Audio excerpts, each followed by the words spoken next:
Rongjali Cultural Center for your wonderful performance. May I now invite Zin Meso. She is from Myanmar. And for those who have come late, let me introduce her briefly once again. Ms. Su is a former faculty member of the Department of English, Mandalay University of Distance Education, Myanmar. She is a poet, and but today she will be discussing on the literary history of Myanmar.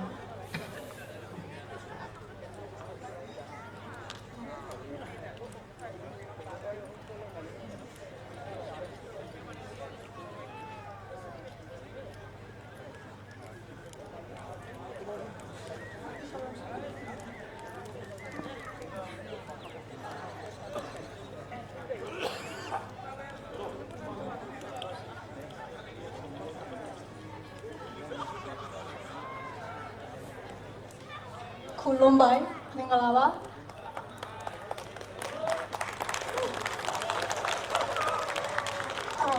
I am Subiso from Myanmar. It's really great honor to be with you all, and thank you very much for inviting this valuable literature festival. In this festival, I would like to share about the brief history of Myanmar literature. And we already know that literature is one of the cultural elements, and that is really one of the precious themes that reflect the value of particular society. Through the literature, we can see humanities, and it allows us better to understand one each other. Before I directly go to the brief history of Myanmar literature, I would like to introduce a brief about my country. My country, Myanmar, is one of the countries which belongs to our own language, own culture, own styles of our literature, and our own script. And a country with a shape of kite and a long tail, which is located in the western portion of mainland Southeast Asia, is my country, Myanmar. It is second largest country in Southeast Asia and border with China, Laos, Thailand, the Andaman Sea and Bay of Bengal, Bangladesh, and finally India. Okay, if we look back Myanmar literature, we have to start from the 11th century. It was the time of First Empire Pagan dynasty. Because one of the famous author, his name is Professor Upe Mountain, he said that Myanmar Asal Chau Saga. That means the earliest form of Burmese literature can be found in the stone inscription. According to the historical record, the Myazedi stone inscription is the earliest extant specimen of Burmese literature. It is a four-sided stone inscription executed in AD 1113. It was 11th century. It was written by Prince Raja Kumara. He was written for his dying father, King Chansila, and in this stone inscription, it was written by four languages: Myanmar, Pyu, Mo, and Pali. This is the photo of Myazedi inscription. The left side is the photo show of the earliest form of Myanmar language, and the right side photo is the four-sided face of stone inscription, Myazedi inscription. I show some sentence from that stone inscription. I read out in my language. Thome I pe maya tayau toka tri loka wanantaka dewi Thope maya ta tamule yaza kumar ni Thome ka chongtong yuati pe maya a pe. That means he introduced his wife, his mother, and his names. And then if we look at that written style, it was so short. Sentence style is short, and they was written in verse. So, according to the historical record, we found only the vase of the stone inscription, but we didn't find the poetry. But when we reached in the second dynasty, Penya dynasty, we found an early form of poetry. That means we call it Kajin poetry, and it is a war poem. It was written by a king. And then one of the famous Kajin poem is Mian Shui Bi, and it was written by King Nazi Xin Zhozhuan. I would like to show a video clip of that poem.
Okay. I'm so sorry, it cannot play.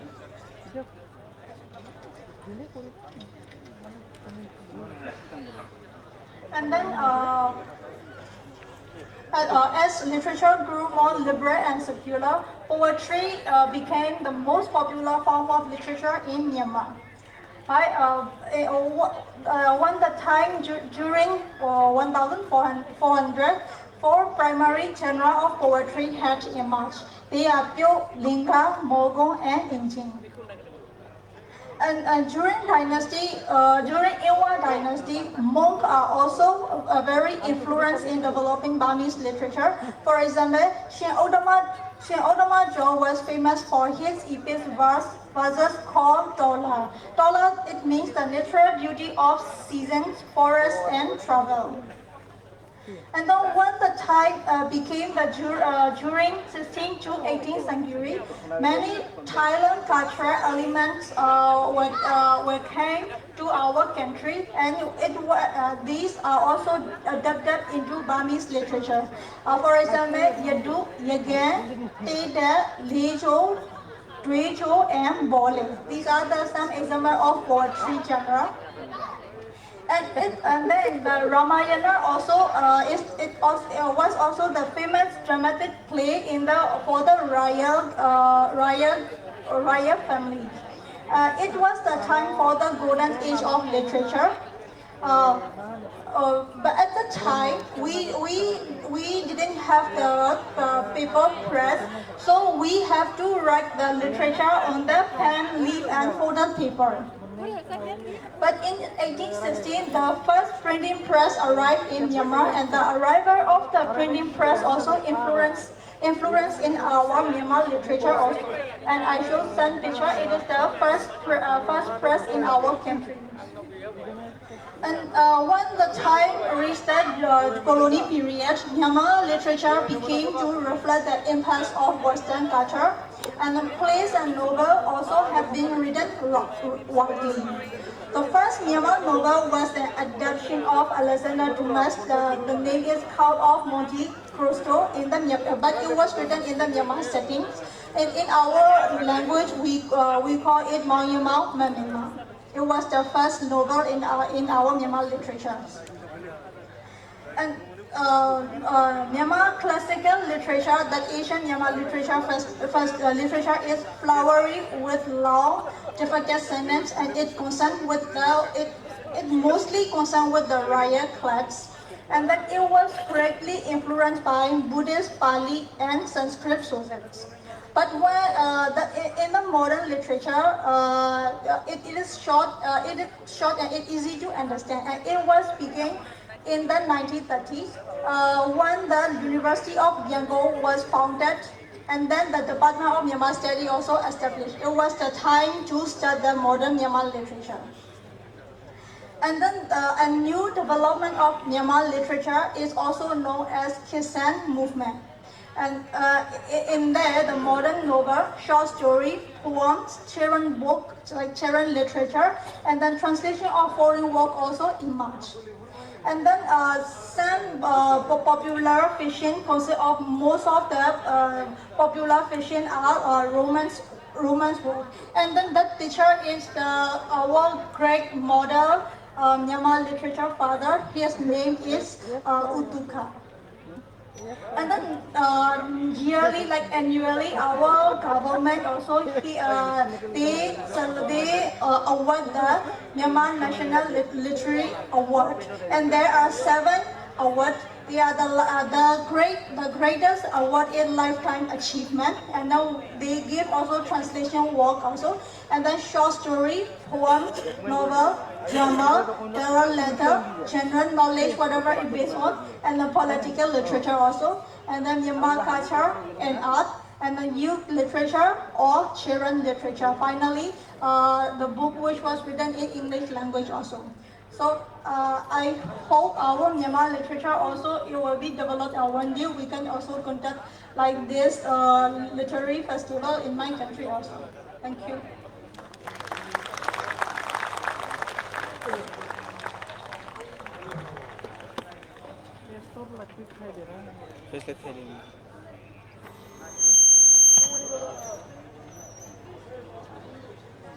Thank you so much, Ms. Zin Mesu.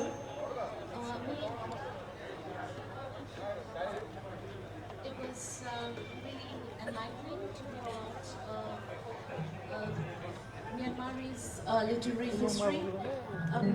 Since we don't have much time left, so we have to wind up at 5:15. I'm told by the coordinators. Would you like to put a question if there is any question?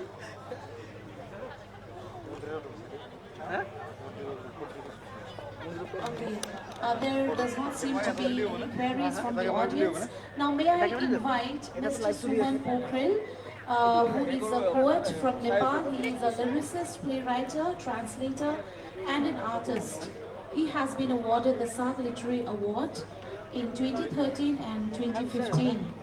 And he has also won several national and international awards in literature. May we hear the recitation of his own poems by Mr. Pokhrel himself. Thank you. Good afternoon, good evening, everybody. I would like to recite some of my poems. Initially, I would like to recite a poem that was written in Nepali. I usually write in Nepali, so I would like to recite the poem in my mother tongue first. And later I will recite the translation of the same.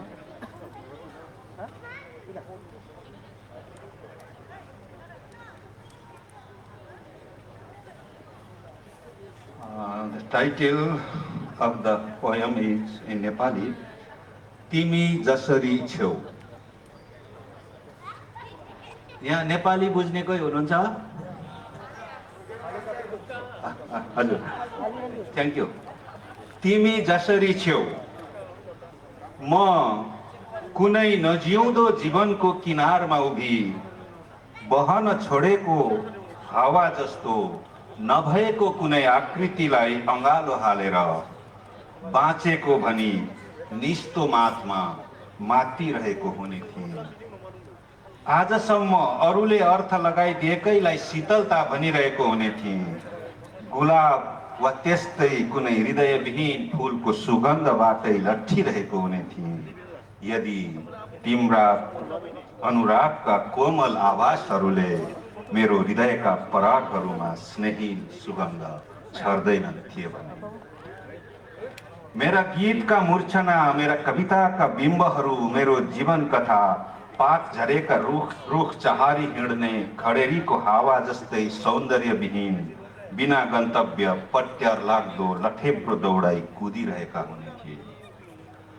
घामका किरण प्रत्येक बिहान जीवन बोकेर मेरा उमङ्गलाई उकास्न आउने थिएनन्। मलाई गीत सुनाई उडी हिँड्ने चराहरूले आफ्ना स्वरमा मनदेखिको प्रेम भरेर गाउन जान्ने थिएनन्।